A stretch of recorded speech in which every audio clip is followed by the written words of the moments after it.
Hello friends, welcome to special techno channel. SGVN की vacancy से related एक important update निकल के आ रहा है। उस अपडेट को हम लोग समझ रहे होंगे, साथ ही साथ इसके सिलेबस को डिस्कस करेंगे and previous year question paper में किस तरह के क्वेश्चन आए, आगे हम लोगों को प्रिपरेशन कैसे करनी चाहिए उसके बारे में डिस्कस करेंगे। एंड लास्ट में मैं आप लोगों को प्रीवियस ईयर क्वेश्चन पेपर भी दूंगा, आप लोगों को कैसे डाउनलोड करना है उसकी इंफॉर्मेशन आपको मिल जाएगी। तो सबसे पहले थोड़ा सा वेबसाइट की तरफ चलते हैं, देन वहां पर क्या अपडेट आया है उसको थोड़ा सा हम लोग बेसिकली समझ लेते हैं। तो यहां पर आप लोग देख सकते हो, मैं एसजीवीएन लिमिटेड की ऑफिशियल वेबसाइट में हूं। अडेंडम यहां पर आप लोगों को एक अपडेट मिल जाता है। इस अपडेट में बेसिकली इन्होंने बोला है, यहां पर एडवर्टाइजमेंट नंबर मिल जाता है 124/2025।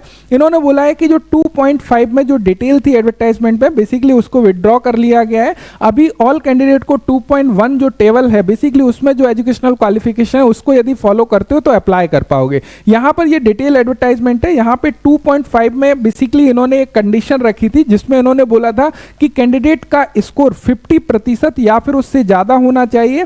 किस केस में? यदि जो कैंडिडेट बेसिकली कैटेगरी से बिलोंग करते हैं, एससी, एसटी और PWD category, and 55% marks for other categories जो भी है, तब वो एलिजिबल होंगे। लेकिन अभी बेसिकली इन्होंने इस कंडीशन को रिमूव कर दिया है। अभी आपके पास में यदि ये क्वालिफिकेशन है, इन ट्रेड से आपने आईटीआई किया है तो एसजीबीएन ट्रेड में आप अप्लाई कर सकते हो, यानी कि एसजीबीएन की वैकेंसी में।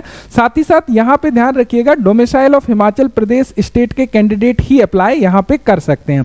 अब यहां पे थोड़ा सा समझिएगा, एसजीबीएन का ये पुराना पेपर है आप लोगों का, इससे पहले जो एग्जाम हुआ इसको मैंने पूरा का पूरा बेसिकली एनालाइज किया है। इसको थोड़ा समझने की आवश्यकता है जिससे कि चीजें आप लोगों की क्लियर हो कि किस तरीके से आप लोगों का एग्जाम पेपर में क्वेश्चंस आते हैं, कैसे आप लोगों को प्रिपरेशन करना है, कुछ मिस्टेक से आप लोगों को बचना है जिससे कि आप लोग एसजीबीएन के पेपर को निकाल सको। अब यहां पर हम लोग चलते हैं सीधा, जिससे कि पहले हम लोग एग्जाम पैटर्न समझ लेते हैं जिससे कि चीजें आपकी बेहतर तरीके से क्लियर हो। यहां पर ये डिटेल एडवर्टाइजमेंट है आपका। डिटेल एडवर्टाइजमेंट में यदि हम लोग सिलेक्शन प्रोसीजर में जाते हैं तो यहां पर आप लोग देखिए, सिलेक्शन प्रोसीजर में इन्होंने बेसिकली क्लियर किया हुआ है कि सिलेक्शन कंप्यूटर बेस्ड टेस्ट के आधार पर आप लोगों का होने वाला है।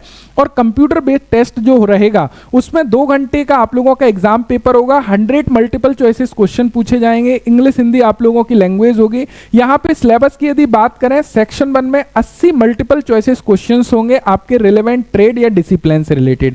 अब यहां पे गलती क्या हो जाती है बहुत सारे कैंडिडेट से, वो ये समझते हैं कि यहां पे जो क्वेश्चन आएंगे 80 वो केवल और केवल ट्रेड थ्योरी से आएंगे, जबकि ऐसा बिल्कुल भी नहीं है। यदि उन्होंने रिलेवेंट ट्रेड बोला है तो आपके इंजीनियरिंग ड्राइंग से भी क्वेश्चंस आएंगे और डब्ल्यूसीएस से भी क्वेश्चन आएंगे। कितना वेटेज इससे पिछले क्वेश्चन पेपर में डब्ल्यूसीएस या ईडी से पूछा गया था उसका भी हम लोग जिक्र करेंगे, और किस लेवल के क्वेश्चन पूछे गए थे उसको भी अभी हम लोग देख रहे होंगे। तो ये चीज क्लियर होना चाहिए, जो 80 क्वेश्चन आप लोगों के एग्जाम में आने हैं वो रिलेवेंट ट्रेड का मतलब है आपको अपने ट्रेड की इंजीनियरिंग ड्राइंग भी कंप्लीट करना पड़ेगी एंड अपनी ट्रेड थ्योरी को भी कंप्लीट करना पड़ेगा। इवन डब्ल्यूसीएस का जो कॉमन टॉपिक है उनको भी आपको बेसिकली क्लियर करना पड़ेगा। उसके अलावा गाइस, यदि हम लोग अदर पोर्शन की यहां पे बात करें तो अदर पोर्शन जो बेसिकली है 20 क्वेश्चंस का, उसमें देखिए यहां पे लॉजिकल रीजनिंग सिंपल पूछी जाएगी। क्वांटिटेटिव एप्टीट्यूड मैथमेटिक्स के किस तरह के क्वेश्चन आए थे उनको देख रहे होंगे। इंग्लिश लैंग्वेज के क्वेश्चंस कैसे आए, अवेयरनेस के क्वेश्चन कैसे आए उनको भी हम लोग देख रहे होंगे।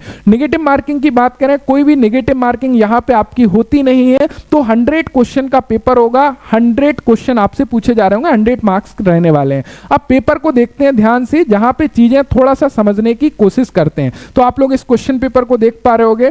देखिए सबसे पहले सब्जेक्ट रिलेटेड क्वेश्चन में यदि हम लोग देखते हैं, यहां पर आप लोग देखोगे एक बेंच वाइज से रिलेटेड क्वेश्चन पूछा गया है, यहां पे टूल मेकर्स वाइज। यहां पे देखोगे फिर ये क्वेश्चन जो है वो आपका ईडी से रिलेटेड क्वेश्चन आया है। किसी फर्स्ट एंगल प्रोजेक्शन में वस्तु और प्रक्षेप तल के बीच में क्या वस्तु होती है, ऑब्जर्वर और प्रक्षेप तल के बीच में, तो इस तरीके से क्वेश्चन यहां पे पूछा गया है। इसको लास्ट क्लास में हम लोगों ने डिस्कशन भी किया हुआ था।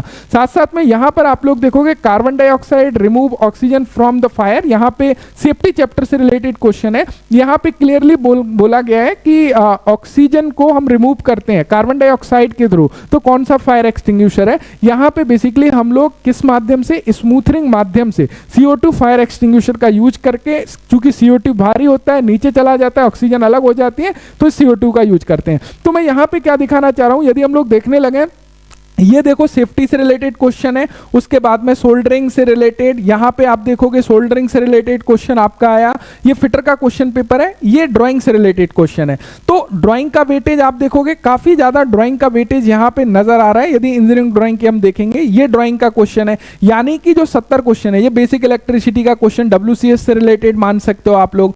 देन उसके बाद में यहां पर देखोगे आप लोग कुछ और क्वेश्चन, ये ड्राइंग से रिलेटेड क्वेश्चन आपको नजर आ रहा है, WCS से रिलेटेड क्वेश्चन आपको नजर आ रहा है। साथ साथ में ये सिंबल आप लोगों का सेफ्टी से रिलेटेड है, यानी कि टेक्निकल में यदि हम लोग देखेंगे ये ईडी से रिलेटेड क्वेश्चन है। तो मेरा कहने का मतलब ये है, यदि आप पूरे क्वेश्चन पेपर को यहां पर गाइस एनालाइज करते हो तो आप ये पाओगे कि जो 80 प्रश्न है वहां पर काफी क्वेश्चन आपके इंजीनियरिंग ड्राइंग से पूछे गए हैं। तो इंजीनियरिंग ड्राइंग को बिल्कुल भी इग्नोर नहीं करना है यदि आप SGBN की प्रिपरेशन कर रहे हो, ये आपके लिए काफी ज्यादा महत्वपूर्ण हो जाता है, ध्यान रखिएगा।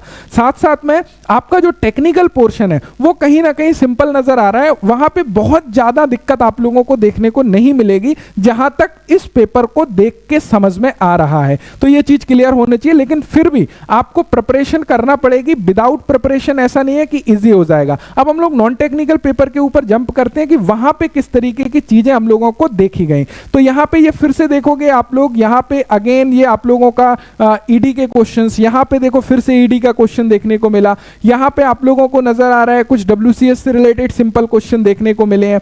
ईडी क्वेश्चन WCS, यहां पे देखोगे आपका WCS से रिलेटेड न्यूमेरिकल क्वेश्चन देखने को मिला है। एंड यहां पे भी एक ड्रिलिंग मशीन से रिलेटेड क्वेश्चन यानी कि टेक्निकल क्वेश्चन देखने को मिला है। तो यहां पे टोटल यदि आप लोग यहां पे देख पा रहे हो, बेसिक यानी कि आपके सेफ्टी से रिलेटेड क्वेश्चंस ज्यादा आए हैं, यानी कि बेसिक क्वेश्चन ज्यादा आए हैं, लेकिन ज्यादातर क्वेश्चन जो है आप लोग देखोगे ये आपका WCS से रिलेटेड, सिंपल मशीन से रिलेटेड, फिजिक्स से क्वेश्चंस पूछा गया है। तो यहां पे जो 80 प्रश्न है वहां पे टेक्निकल तो आया है लेकिन काफी नॉर्मल और काफी कम क्वेश्चन है, लेकिन WCS और ईडी का सेक्शन काफी ज्यादा नजर आ रहा है, यानी कि अच्छे खासा वेटेज वहां से पूछा है। ऐसा नहीं है कि 5-7 क्वेश्चन पूछ लिए, नहीं, यहां पे काफी ज्यादा क्वेश्चन उन्होंने WCS एंड ईडी से इंक्लूड किए हैं। अब देखो यहां पे नॉन टेक्निकल जर्नल एप्टीट्यूड से रिलेटेड क्वेश्चन किस तरीके से पूछे गए।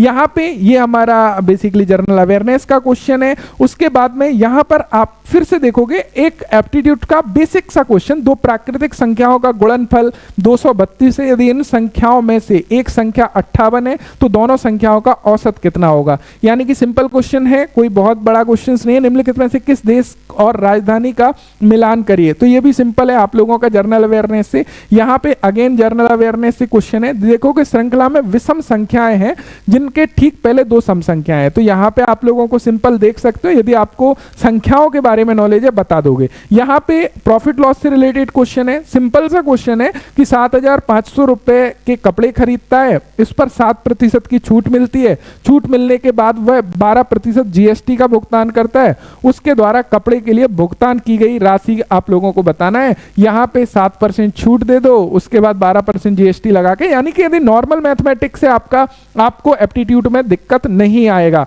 यदि आपकी थोड़ी सी जीके ठीक है दिक्कत नहीं आएगा। यहाँ पे देखो बहुत ही सिंपल, एक नाव धारा के विपरीत दिशा में 48 मिनट में 8 किलोमीटर जाती है, धारा की चाल ये है, स्थिर जल में नाव की चाल। यानी कि आपको ये ध्यान रखना है हर एक टॉपिक का बेसिक क्लियर होना चाहिए, बहुत ज्यादा आपको डीपली नहीं जाना है चैप्टर में, मैथमेटिक्स में बहुत ज्यादा डीपली नहीं जाना है, आपको बेसिक सारे चैप्टर का पता है, प्रॉफिट लॉस क्लियर है, एंड आप लोगों को एंड चाल दूरी के बारे में बेसिकली पता होना चाहिए, स्पीड डिस्टेंस से रिलेटेड कॉमन क्वेश्चंस आपको क्लियर होने चाहिए, एंड नंबर सिस्टम से रिलेटेड कॉमन क्वेश्चंस, संख्याओं के बारे में common question, algebra common questions जो है, ये इस तरीके के क्वेश्चन आप लोगों को यहाँ पे ज्यादा देखने को मिल रहे हैं। साथ ही साथ इन जो आप लोगों का रीजनिंग है, रीजनिंग भी कुछ खास यहाँ पे बेसिकली आया नहीं है, वेरी वेरी सिंपल रीजनिंग आया है, कोई उतना ज्यादा रीजनिंग आप लोगों को देखने को नहीं मिला, एंड यानी कि सिंपल ही क्वेश्चंस रीजनिंग के यहाँ पे हम लोगों को देखने को मिले हैं। तो मुझे उम्मीद है कि ये चीजें आपको यहाँ पे